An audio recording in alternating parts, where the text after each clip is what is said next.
You are watching Delhi News. Shri Asaduddin Owaisi. बहुत बहुत शुक्रिया सर। स्पीकर सर, मैं ये वक्फ तरमीमी बिल की मुखालिफत में खड़ा हुआ हूं। किसी एक शायर ने बड़ा अच्छा कहा था, जब भी ज़मीर और ज़र्फ का सौदा हो दोस्तों, जब भी ज़मीर और ज़र्फ का सौदा हो दोस्तों, कायम रहो हुसैन के इनकार की तरह। सर, ये वक्फ तरमीमी बिल भारत के गयूर मुसलमानों के ईमान पर, इबादत पर एक हमला है।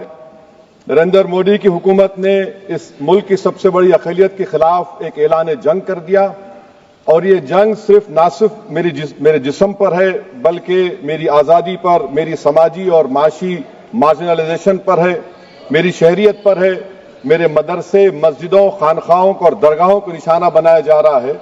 और ये हुकूमत सच्चाई को नहीं बयान कर रही है कि ये तरमीमी बिल से मुसलमानों का तहफ़्फ़ुज़, तरक्की और गुर्बत का खात्मा होगा। ये सरासर झूठ है। सर, अगर आप आइन के आर्टिकल 14 को देखेंगे तो उसमें लिखा हुआ है इक्वल प्रोटेक्शन। अब आप देख लीजिए सर कि हिंदू, सिख और जैन को और बौद्ध को उनके एंडोमेंट में तहफ़्फ़ुज़ मिलेगा, क्योंकि उनका एंडोमेंट बाय यूजर बरकरार है और उनका एडमिनिस्ट्रेशन उनके हाथ में होगा कि गैर हिंदू या गैर उनके मजहब का आदमी दान भी दे सकता है उनके लिए, और एंडोमेंट बोर्ड का तहफ़्फ़ुज़ भी मिलेगा, क्योंकि उसके ऊपर ओवरराइडिंग क्लॉज अप्लाई नहीं होगा, लिमिटेशन का कानून उस पर अप्लाई नहीं होगा। उसके बरक्स ऑपोजिट आप देख लीजिए, मुस्लिम वक्फ को वक्फ बाय यूजर निकाल दिया गया।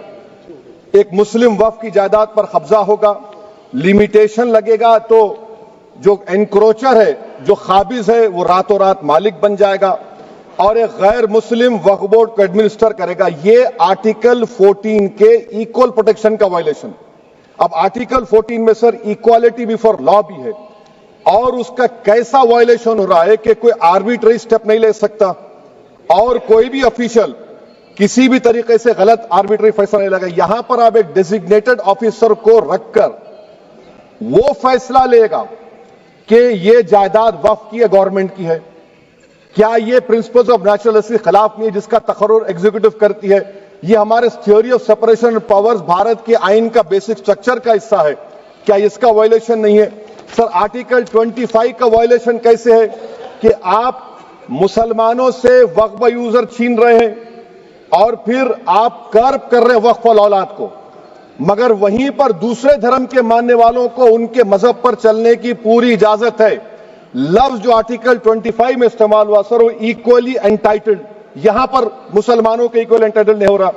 अभी हम गृह मंत्री का, वजीर दाखिला का यहां पर उनका हमने तकरीर सुनी, यहां पर वो ये कहते हैं, वजीर दाखिला, शायद वो कटमुल्ला की जबान ना कह दें, वजीर दाखिला कहने पर वजीर दाखिला ने अपने बयान में कहा कि बोर्ड और काउंसिल जो होगा वो माने वक्फ इस्लाम से अलग है। सर, अगर ये बात सच है आपकी, तो फिर आपको यह कानून बनाने की जरूरत ही नहीं है। आप एक नॉन स्टैट्यूटरी बॉडी बना दीजिए। ये जो कानून बन रहा है ना सर, ये आर्टिकल 26 इसका सोर्स है, और आर्टिकल 26 जब इसका सोर्स है तो आर्टिकल 26 का ABCD क्या कहता है कि रिलीजियस डिनोमिनेशन को अपने मजहब के अफेयर्स खुद चलाना, मूवेबल इमूवेबल प्रॉपर्टी को लेना और एडमिनिस्टर करना। जब हिंदू धर्म को, बौद्ध धर्म को, सिखों को यह राइट दिया गया है, तो आप कैसे मुसलमानों से छीन रहे हैं? तो ये आर्टिकल 26 का ग्रेव वायलेशन है।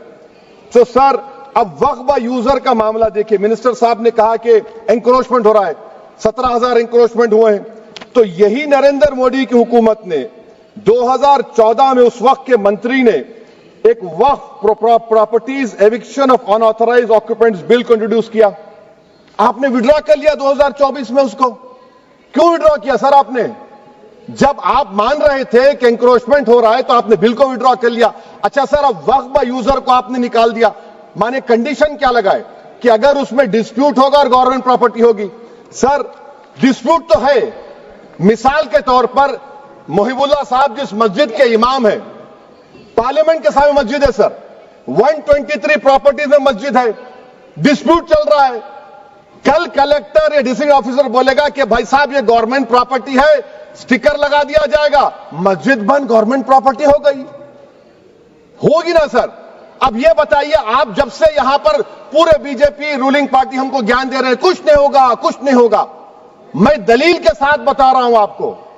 ये मस्जिद दिल्ली गवर्नमेंट बोलती हमारी है, वक्फ दिल्ली वक्फ बोलता हमारी है, तो सर वक्फ बाय यूजर, अगर मैं अपनी गवर्नमेंट के खिलाफ वक्फ बोर्ड वक्फ बाय यूजर इस्तेमाल नहीं करेगा तो क्या है सर। अच्छा, ये अमेंडमेंट जब हो जाएगा तो मुझे कहने दीजिए सर, सिर्फ प्राचीन मंदिरों की हिफाजत होगी, मस्जिदों की नहीं होगी।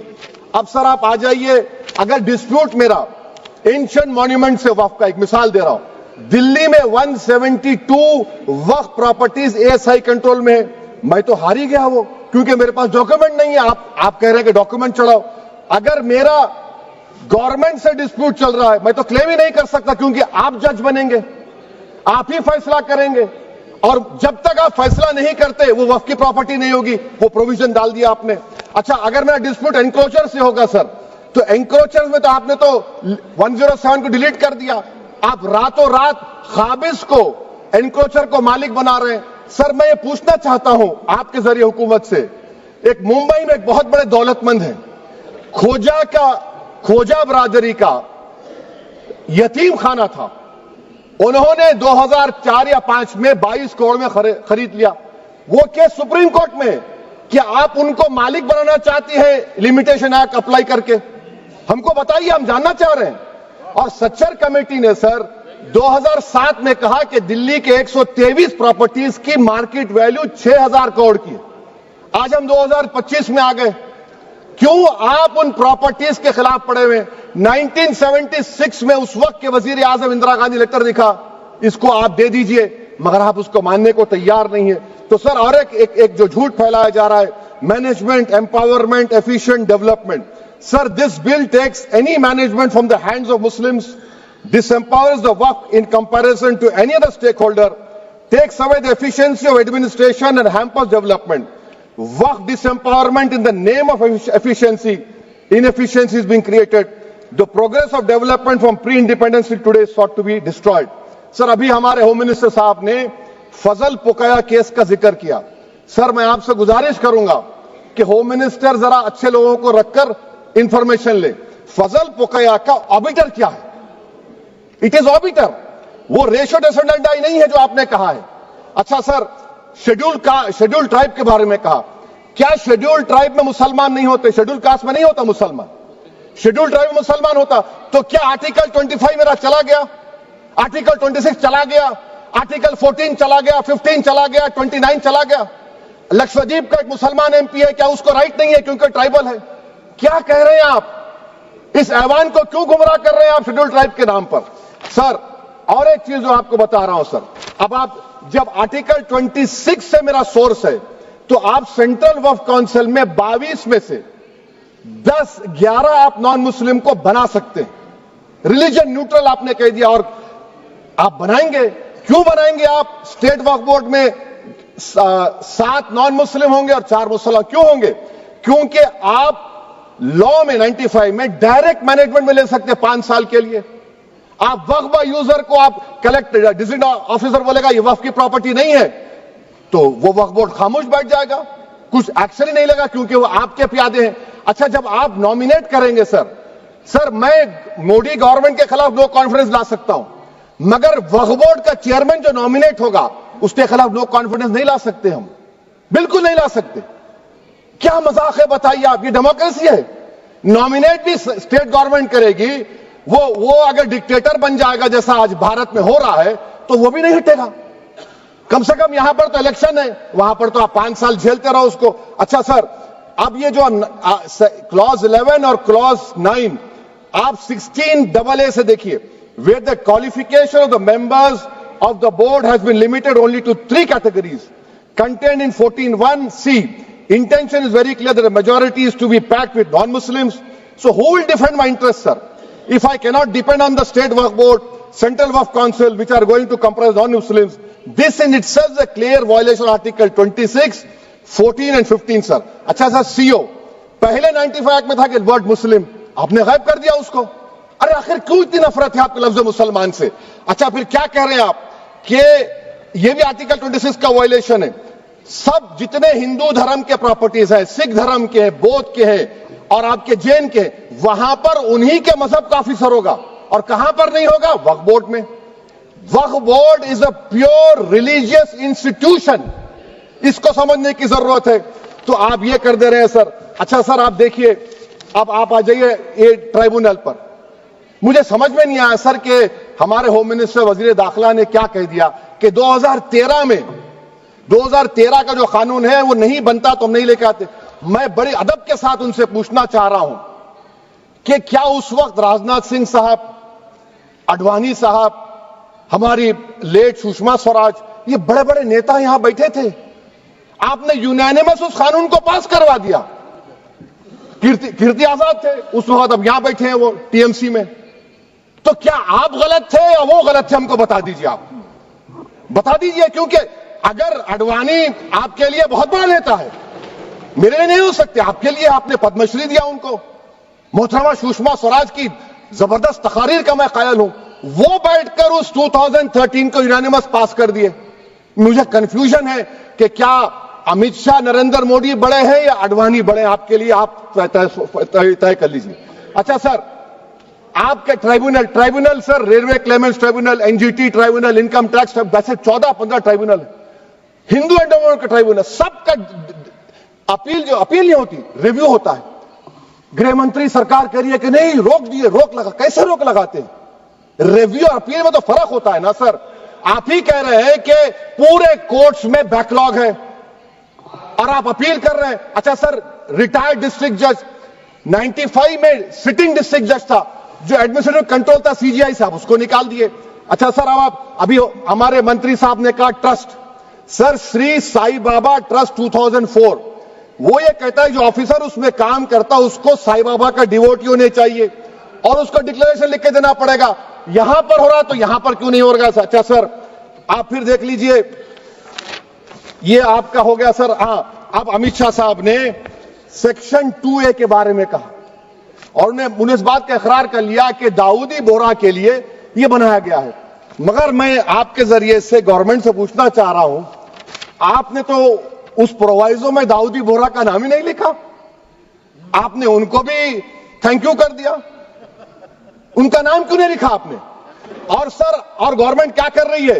आप मुस्लिम समाज में जो बेकार किस्म के लोग हैं उनको एक रास्ता बना रहे हैं, एग्जिट दिखा रहे हैं कि तुम्हें वक्त से बचना है तो तुम्हें ट्रस्ट बना लो। ये क्या कर रहे हैं सर आप?